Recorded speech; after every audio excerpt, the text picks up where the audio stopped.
Ang mabuting balita ng Panginoon ayon kay San Juan.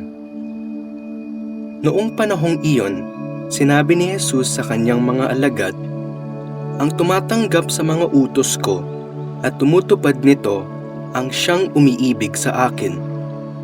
Ang umiibig sa akin ay iibigin ng aking Ama.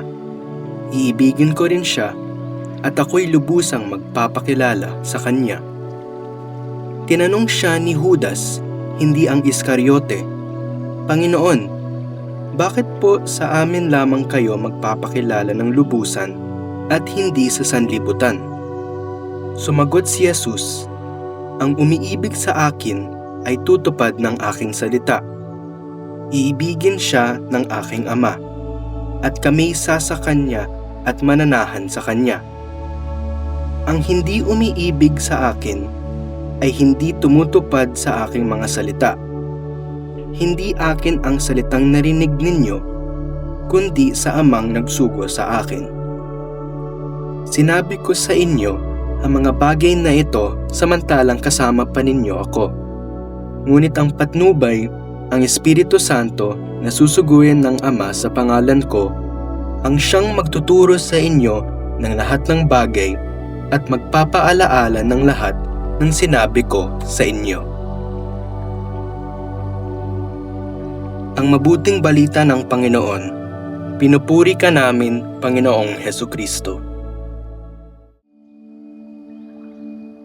Ang tumatanggap sa mga utos ko at tumutupad nito ang siyang umiibig sa akin. Binibigyang diin ni Jesus na ang tunay na pagmamahal sa Kanya ay hindi nasusukat sa salita kundi sa gawa.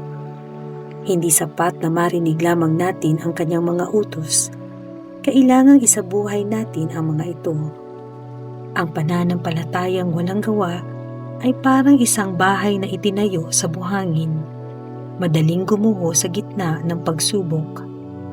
Ngunit ang pananampalatayang isinasabuhay sa pagmamahal, kabutihan, at pagsunod sa Diyos ay tulad ng isang matibay na tahanan na hindi matitinag ng unos. Kapag isinapuso natin ang mga salita ni Jesus at isinabuhay ang mga ito, ang Diyos mismo ang mananahan sa atin. Hindi niya tayo iiwan, kundi patuloy niya tayong bibigyang lakas sa pamamagitan ng Espiritu Santo. Sa bawat hakbang ng ating buhay, tinuturuan tayong piliin ang tama, magmahal ng tapat, at maglingkod ng may kababaang loob. Naway hindi lamang tayo maging tagapakinig ng salita ng Diyos, kundi maging tunay na saksi nito sa ating pang-araw-araw na buhay.